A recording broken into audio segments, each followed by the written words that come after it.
Hey there, YouTubers. I'm back again today. This is Dave with Wags Automotive in Kansas City. Got a little update on the 63 Nova. Good news, bad news, and then more good news. So I've been working on it a little bit because I'm trying to sell it, obviously, and I've got some things I can do to it while I'm waiting for it to sell. But one thing I wanted to do is I wanted to get the carpet put in it so it would look nice, look nicer, because that floor mat was kind of bad. And so the other day I pulled the seats out of it and pulled that ugly floor mat out, and I found something I didn't like, but let me show you what I got and I'll show you what I'm going to do with it. So let's take a look and see what we got here.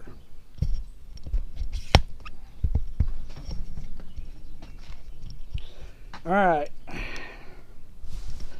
so here's the inside of the car. I got the seats out, as you can see, all that. Here's the back seat. The floor pan back here on the passenger side, driver's side, looks really good. As you can see, there's some of that jute padding left. I pulled it out just to look and see if there was any rust. I didn't find any rust on this side. It's real nice. And the driver's side front here, get this floor mat out of the way. I did not pull the jute padding out of that, but I lifted it up around the edges and I don't see any rust or damage anywhere. It looks good. I think it's okay. So that's the good news. The good news is I was going to put the carpet in it, so I'm working on it. Now let's go over to this side.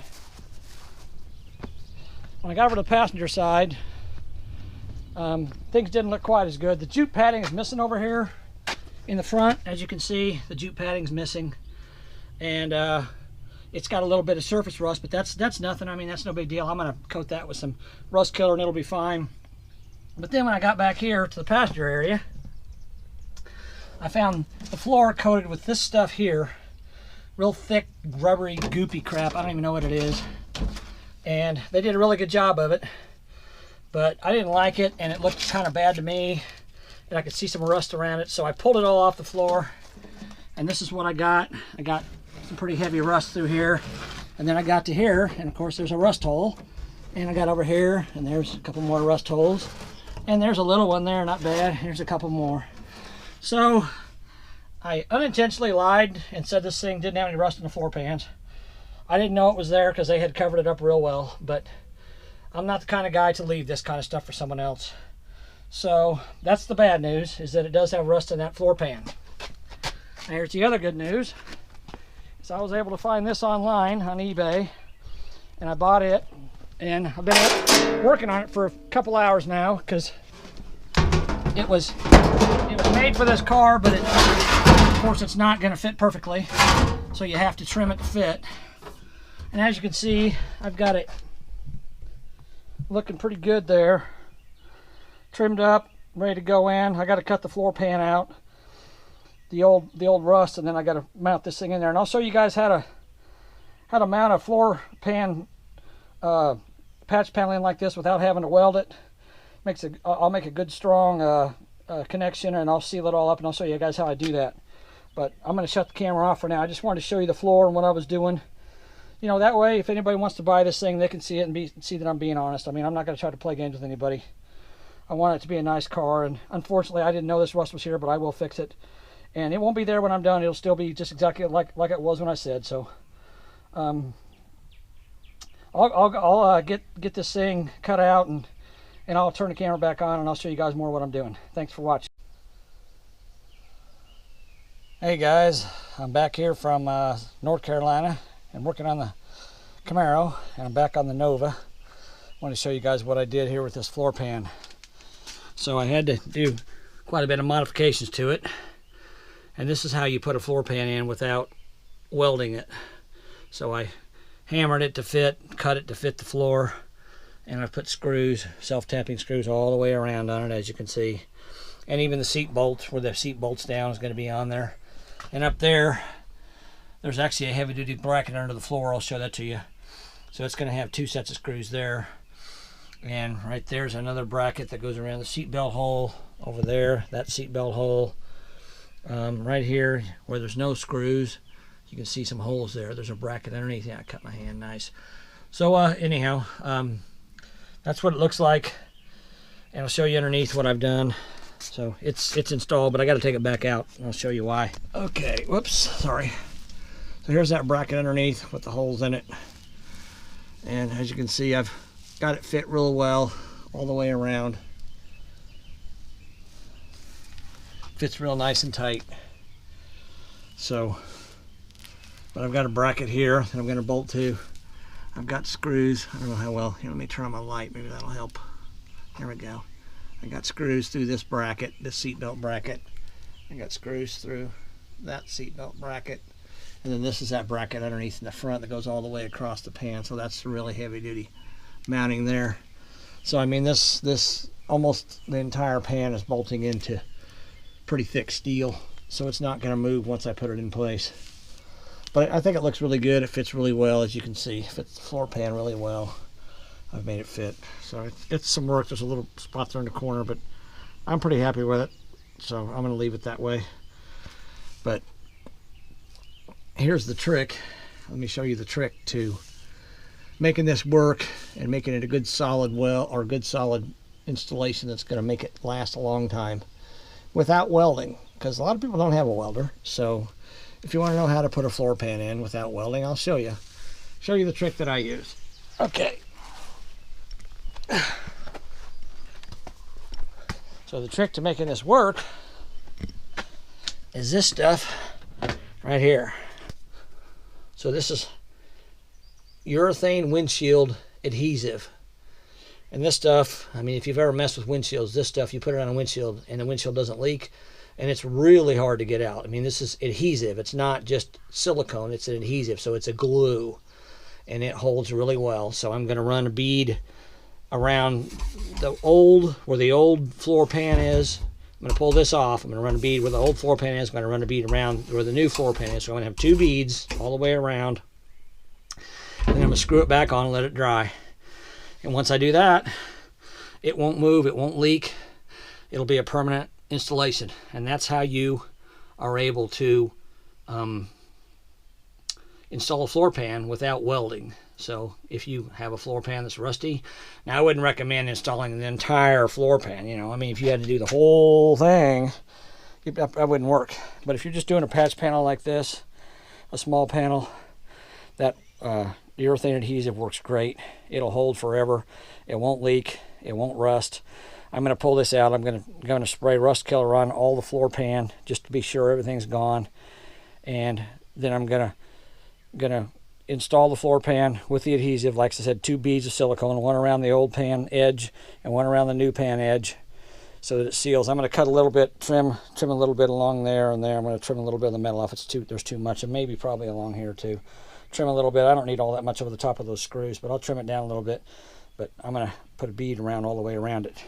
And then when I'm done with that, I will spray on some undercoating on both sides, on the top and underneath, so it'll seal it completely. So there's a way for you guys who don't have a welder to be able to install patch panels in floors. I mean, you could do it in a trunk the same way. You know, it's not that big a deal. It's areas that aren't high structure or high stress. You know, you don't, on the outside of the car, obviously you're going to have to weld the panels on because you want them to look nice, and you want to be able to grind the welds down and fill them with body putty and filler and smooth them out. So, you know, on the outside of the car, you really couldn't do this. I mean, I guess you could. You just have silicone.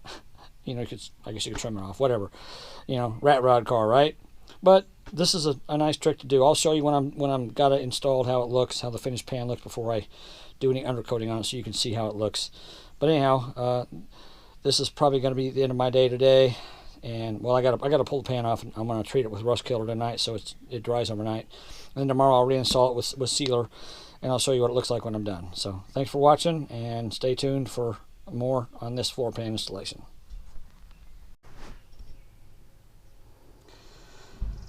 Alright guys, I'm back here. It's the next day after I put the pan in. I want to show you what I did. So I glued all the way around the edges, like I said I was going to, all around. And then I screwed it back together. And by the way, if you use that urethane, it dries really quickly in the heat, and it was 90 degrees yesterday. So I had to work really fast to get these screws put in.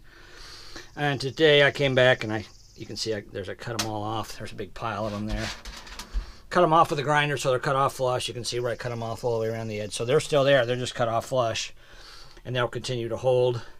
But I got 2 rows here, like I said I was going to have. And I trimmed a little bit off the back, trimmed a little bit off that side. I had to trim a little notch right here to fit the seat belt hold down.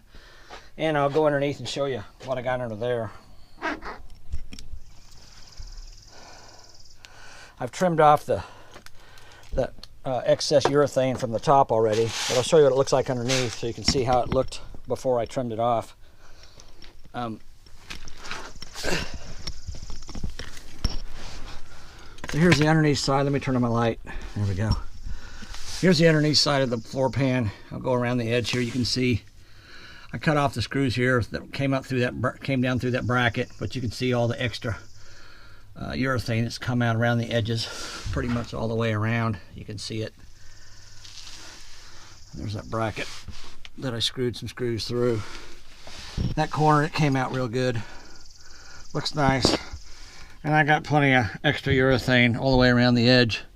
So what I do now is I take this knife, and you can use a razor blade or screwdriver or whatever. This is called a sheep's foot knife. I got it from a utility company I used to work for, but it's got a real nice curved edge on it. It works really well for this.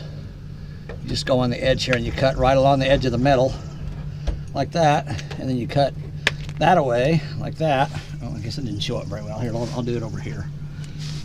Okay, sorry. So you cut along the edge of the metal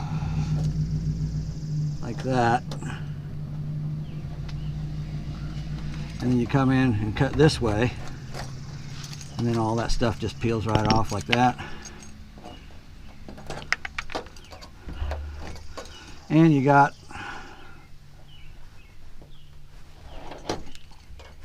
a real nice edge that way. You got a real nice edge that's filled in with silicone, so you don't have to worry about it leaking. You don't have to worry about any water getting into it, because it's not going to. And like I said yesterday, this stuff's an adhesive, so and when it dries, it's like freaking super glue. It holds really well, really good. Here, let me put this down here so you can see a little better what I'm doing here. So I'm just cutting this edge, then I come in and cut the top, and of course it falls right off just like that.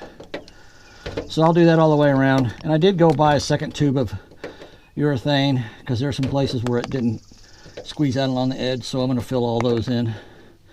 But I'll just keep going along here and cleaning this up, knocking this off, and I'll have a nice, I'll take a hammer and I'll tap this down when I'm done to get it flat, and I'll show you what it looks like when I'm done. But that's step 2.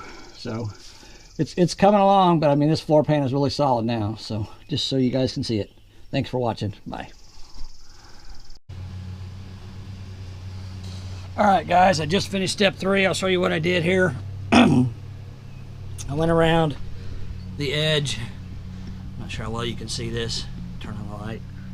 Went around the edge, and what I did, I just ran a bead around all the way around the edge where I trimmed all that glop off, and then I took a gloved finger and I just smoothed it out so it's nice and flat and level. I mean, it looks really good. This is a solid installation. It's a solid seal. It's not going to leak. It's not going to come out of here. I mean, you would have to have a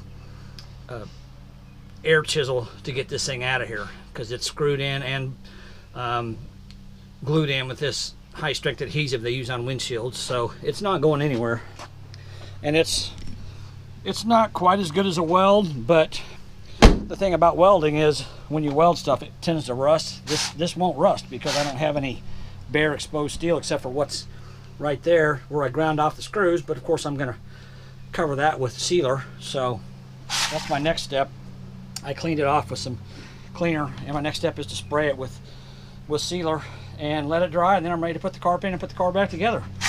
Let me show you the underside real quick so we can see how it looks.